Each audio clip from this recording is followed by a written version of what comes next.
आज की वीडियो में हम लोग एक रोमांटिक ड्रामा मूवी को एक्सप्लेन करने वाले हैं। इस मूवी के शुरुआत में हम लोग एक ऐसी लड़की को देखेंगे जिसका एक बॉयफ्रेंड होता है, लेकिन वो लड़की इतनी प्यासी होती है कि वो अपने बॉयफ्रेंड के फादर के साथ में घपाघप कर लेती है। इसके बाद इन तीनों के बीच में क्या होता है ये हम लोग आगे इस वीडियो में देखेंगे। तो चलिए देखते हैं इस प्यासी लड़की की कहानी। मूवी के शुरुआत में हम लोग माइकल को देखते हैं जो कि आर्मी की ट्रेनिंग कर रहा था। माइकल बहुत ही हैंडसम लड़का था। ट्रेनिंग कंप्लीट करने के बाद जब सभी लोग अपने रूम में जाते हैं तब माइकल अपने फ्रेंड से ये कहता है, मैं एक लड़की से बहुत प्यार करता हूँ और हम लोग लिव-इन में रहते हैं, लेकिन इस बार मैं उसे शादी के लिए प्रपोज करने वाला हूँ, लेकिन मुझे इस बात का डर है कहीं वो शादी के लिए मुझे मना ना कर दे। तब वो ऑफिसर माइकल से कहता है, तुम एक हैंडसम लड़के हो इसलिए तुम्हारी गर्लफ्रेंड तुम्हें मना नहीं करेगी।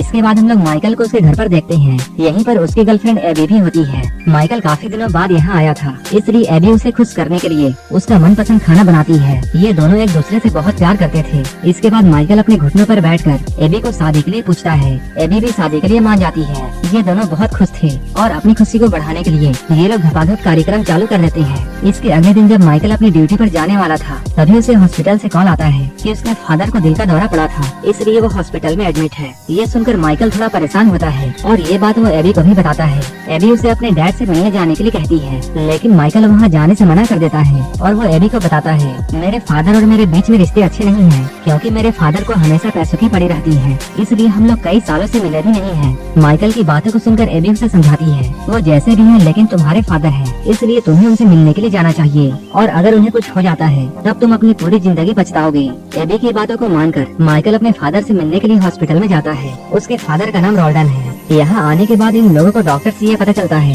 कि उसके फादर अब खतरे से बाहर हैं, लेकिन इन्हें टाइम पर मेडिसिन देनी होगी और इनका बहुत ख्याल रखना होगा। लेकिन माइकल के फादर तो घर पर अकेले रहते थे, इसलिए वो अपना ख्याल खुद से नहीं रख सकते थे। तब एबी माइकल से ये बोलती है, हमें इनके घर जाकर इनका ख्याल रखना चाहिए। यहीं पर हम लोग ये जानते हैं एबी एक नर्स है और वो रोल्डन का ख्याल अच्छे से रख सकती है। माइकल भी उसकी बातों को मान जाता है। इसके बाद ये लोग रोल्डन को घर लेकर जाते हैं। रोल्डन एक बिजनेसमैन होता है, इसलिए उसका घर एक आलीशान महल की तरह था। एबी इस घर को देखकर बहुत खुश होती है, क्योंकि उसे ये बात पता नहीं थी कि माइकल के फादर इतने अमीर हैं। अब माइकल और एबी यहीं रहकर रोल्डन का ख्याल रखने वाले थे। अगले दिन एबी मार्केट से सब्जियां लेकर आती है और वो उसे माइकल के पास रखकर अपना काम करने के लिए जाती है। माइकल के डैड एबी का हेल्प करने के लिए उन सब्जियों को उठाकर किचन में ले जाने लगते हैं, लेकिन तभी गलती से उनसे माइकल का फोन नीचे गिर जाता है, जिससे माइकल अपने डैड पर बहुत गुस्सा होता है। माइकल को अपने डैड पर गुस्सा करते हुए एबी भी देखती है। इसके बाद वो रूम में जाकर माइकल से ये बोलती है, तुम्हें अपने डैड से इस तरह से बातें नहीं करनी चाहिए, क्योंकि तुम्हारा फोन तो आराम से ठीक हो सकता है, लेकिन तुमने जो बातें डैड को कही हैं, उन बातों को तुम वापस नहीं कर सकते हो। तब माइकल एबी को ये बताता है, मेरा फादर शुरू से ही बुरा इंसान है। जब मैं बहुत छोटा था तभी एक कार एक्सीडेंट में मेरी माँ की मौत हो गई थी, लेकिन उस वक्त भी मेरा फादर सिर्फ पैसों के पीछे भाग रहा था। उन्होंने कभी भी अपनी फैमिली को टाइम नहीं दिया। एबी कहती है, तुम्हें इन बातों को भूल जाना चाहिए, क्योंकि ये बात पुरानी हो चुकी है। मैं तुम्हारे साथ एक फैमिली बनाने वाली हूँ, इसलिए अब हम लोगों को साथ में रहना चाहिए। इन सारी बातों को रोल्डन भी सुनता है। एक बार जब माइकल अकेला बैठा हुआ था तभी रोल्डन उसके पास आकर अपने किए के लिए माफी मांगते हैं। वो कहता है, मैं तुम्हारी माँ से बहुत प्यार करता था, मैं तुम्हारी माँ के जाने से बहुत दुखी था, लेकिन उस वक्त मैं अपने काम में इतना बिजी था कि तुम्हें मेरा दर्द नहीं दिखा। मैं उस वक्त बहुत सारे पैसे कमाना चाहता था ताकि मैं अपनी फैमिली को एक अच्छी लाइफ दे सकूं। ये सुनकर माइकल को भी अपनी गलती का एहसास होता है। इसके बाद वो रोते हुए अपने पिता को गले से लगाता है। अब ये सभी लोग एक साथ बहुत खुश थे।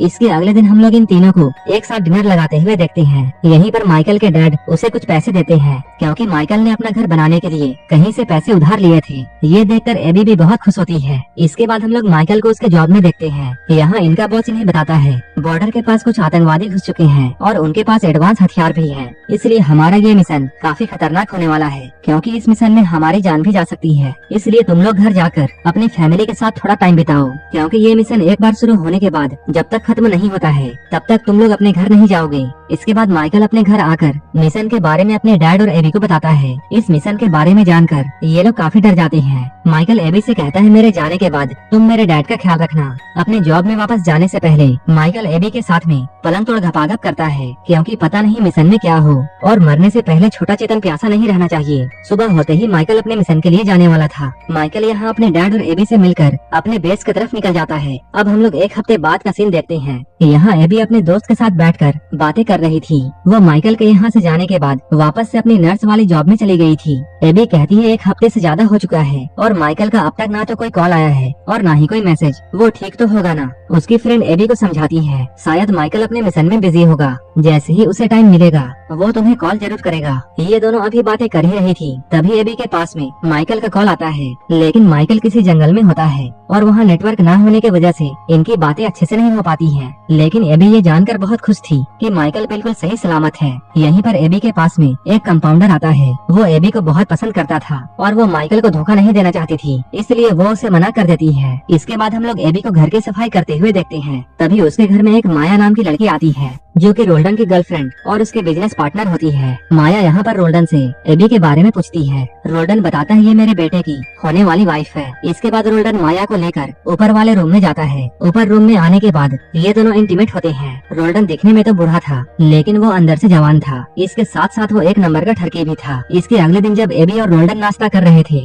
तभी माया यहाँ पर फिर से आती है, क्योंकि माया को इस बात का शक था कि रोल्डन और एबी का चक्कर चल रहा है और वो बहू बहू कहकर उसके साथ पकड़म पकड़ाई खेलता है। जब रोल्डन को ये बात मालूम चलती है तब वो माया को अपने साथ ले जाकर ये समझाता है कि एबी मेरी बहू है और मेरा बेटा और वो शादी करने वाले हैं। इन बातों को सुनकर माया को रोल्डन पर थोड़ा भरोसा होता है। इसके बाद माया एक बार फिर से यहाँ रोल्डन के हैंडपंप से पानी पीती है। अपने खेत को गीला करके वो बहुत खुश होती है। इधर हम लोग एबी को जॉब में देखते हैं। उसके पास फिर से वही कंपाउंडर आता है। वो एबी के लिए इस बार नाश्ता लाया था। एबी यहाँ कंपाउंडर से बोलती है हम लोग सिर्फ दोस्त बन सकते हैं, इससे आगे हम लोग नहीं जा सकते हैं क्योंकि थोड़े ही दिनों में मेरी शादी है। इधर हम लोग माइकल को उसके मिशन में देखते हैं। यहाँ दुश्मन इनकी टीम के ऊपर अचानक हमला कर देते हैं, जिसकी वजह से माइकल के साथ साथ इनकी पूरी टीम मारी जाती है। अब माइकल की मौत हो चुकी थी। माइकल के फ्यूनरल में सभी लोग जमा होते हैं। यहाँ माइकल के डैड सभी को ये बताते हैं मुझे मेरे बेटे का जाने का बहुत गम है, लेकिन मुझे इस बात का बहुत खुशी है कि मेरा बेटा मेरे देश के लिए शहीद हुआ। लेकिन अभी तक माइकल के बॉडी का कोई भी पता नहीं था, इसलिए वो लोग माइकल का अंतिम संस्कार नहीं करते हैं। एबी माइकल की मौत से सदमे में जा चुकी थी,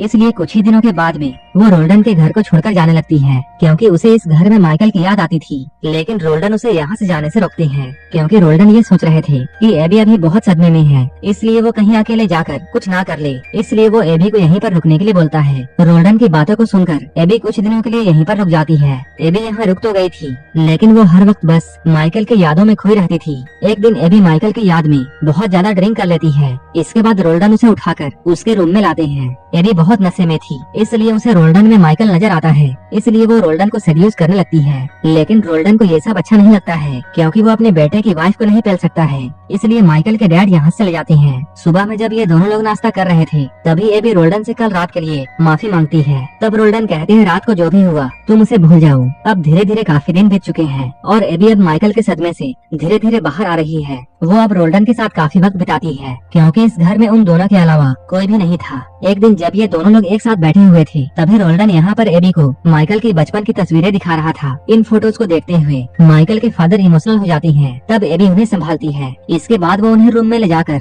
उनके साथ इंटीमेट हो जाती है। इसके बाद अगले दिन हम लोग इन दोनों को देखते हैं। ये दोनों एक दूसरे का खाता खोलकर बहुत खुश थे। तभी एबी के पास में एक कॉल आता है, जिससे उसे ये मालूम चलता है कि माइकल अभी भी जिंदा है और वो एक हॉस्पिटल में एडमिट है। माइकल के बारे में सुनकर इन दोनों को समझ में नहीं आता है, खुश हुआ जाए या दुखी। इसके बाद एबी और रोल्डन आर्मी हॉस्पिटल में जाते हैं, जहां माइकल एडमिट होता है। यहाँ इन्हें ये मालूम चलता है माइकल को दुश्मन ने बहुत टॉर्चर किया था। जब उन लोगों को ऐसा लगा कि ये मर चुका है तब उन लोगों ने इसे जंगल में फेंक दिया, जहाँ किसी अनजान आदमी ने इसकी मदद करके इसे हॉस्पिटल में एडमिट किया, जिससे इसकी जान बच गई। इसके बाद ये लोग माइकल को अपने घर लेकर आते हैं। यहाँ माइकल का बिहेवियर पहले से काफी अलग था, क्योंकि दुश्मन ने माइकल को इतना टॉर्चर किया था कि उसे अभी भी वो टॉर्चर याद आ रहा था। इसलिए माइकल अब हर छोटी बात में गुस्सा किया करता था। कुछ दिनों के बाद में जब माइकल और एबी अच्छे से बातें कर रहे थे तभी माइकल को दौरा पड़ता है और उसे ऐसा लगता है जैसे उसे कोई देख रहा है और कोई उस पर हमला करने वाला है। ये देखकर एबी ये समझ जाती है कि माइकल धीरे धीरे पागल हो रहा है। शाम में जब माया रोल्डन से मिलने के लिए आती है तब वो देखती है रोल्डन अपने फोन में एबी के साथ में ली हुए सेल्फीज को देख रहा है, जिससे वो समझ जाती है कि रोल्डन और एबी का चक्कर चल रहा है, क्योंकि उसे तो पहले से ही शक था।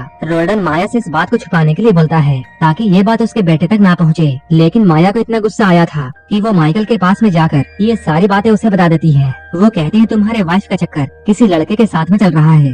ये सुनकर माइकल बहुत गुस्सा हो जाता है। अब वो उस लड़के को मारने के लिए अपनी गन भी निकाल लेता है, क्योंकि माया ने माइकल को उस लड़के का नाम नहीं बताया था। इसलिए माइकल अब एबी का पीछा करता है और वो एबी के हॉस्पिटल में जाकर ये देखता है कंपाउंडर एबी के साथ में बातें करने की कोशिश कर रहा है। माइकल समझता है यही वो लड़का है। इसके बाद वो उस कंपाउंडर के पास में जाकर उस पर गन तान देता है। इसके बाद एबी माइकल को समझाकर किसी तरह घर में लाती है, लेकिन माइकल अभी भी बहुत गुस्से में था। इसके बाद वो अपने गुस्से को शांत करने के लिए एक बार में ड्रिंक करने के लिए जाता है और यहाँ बैठकर वो पूरी रात नशा करता है। जब अगले दिन भी वो घर नहीं आता है तब एबी और रोल्डन दोनों परेशान होते हैं। रोल्डन यहाँ किसी तरह एबी को संभालता है। ये दोनों एक दूसरे को संभालते संभालते एक दूसरे को गर्म करने लगते हैं और अंदर जाकर कार्यक्रम को पूरा करने में लग जाते हैं। तभी माइकल घर वापस आता है और माइकल इन दोनों को बातें करते हुए देखता है। रोल्डन ये सोचता है अच्छा हुआ मेरा काम 5 मिनट में ही खत्म हो गया, नहीं तो आज पकड़ा जाता। रात में एक साथ बैठकर ये तीनों डिनर करते हैं। तभी माइकल इन दोनों को अपनी कहानी बताने लगता है कि कैसे वो उन दुश्मनों से बचकर बाहर आया था। तभी माइकल अपना गन निकालकर एबी और रोल्डन के ऊपर तान देता है, क्योंकि अब माइकल को उन दोनों के अफेयर के बारे में सब कुछ मालूम चल चुका था, क्योंकि माइकल ने उन दोनों को साथ में देख लिया था। एबी और रोल्डन यहाँ माइकल को समझाने की बहुत कोशिश करते हैं, लेकिन माइकल किसी की नहीं सुनता है। माइकल मारना तो इन दोनों को चाहता था, लेकिन उसे इतना गहरा सदमा पहुंचा था कि वो अपने आप को ही मार लेता है और यहीं पर ये मूवी खत्म हो जाती है। आपको क्या लगता है इन तीनों में से गलती किसकी थी? कमेंट में जरूर बताना। और ऐसे ही मूवीज के लिए आप हमें टेलीग्राम और इंस्टाग्राम पर फॉलो कर सकते हैं, जिसका लिंक डिस्क्रिप्शन में दिया हुआ है। और मूवी अच्छी लगी हो तब एक लाइक जरूर कर देना और ऐसे ही वीडियोस के लिए मेरे चैनल को जरूर सब्सक्राइब कर लेना। तो मिलते हैं हमारे नेक्स्ट वीडियो में।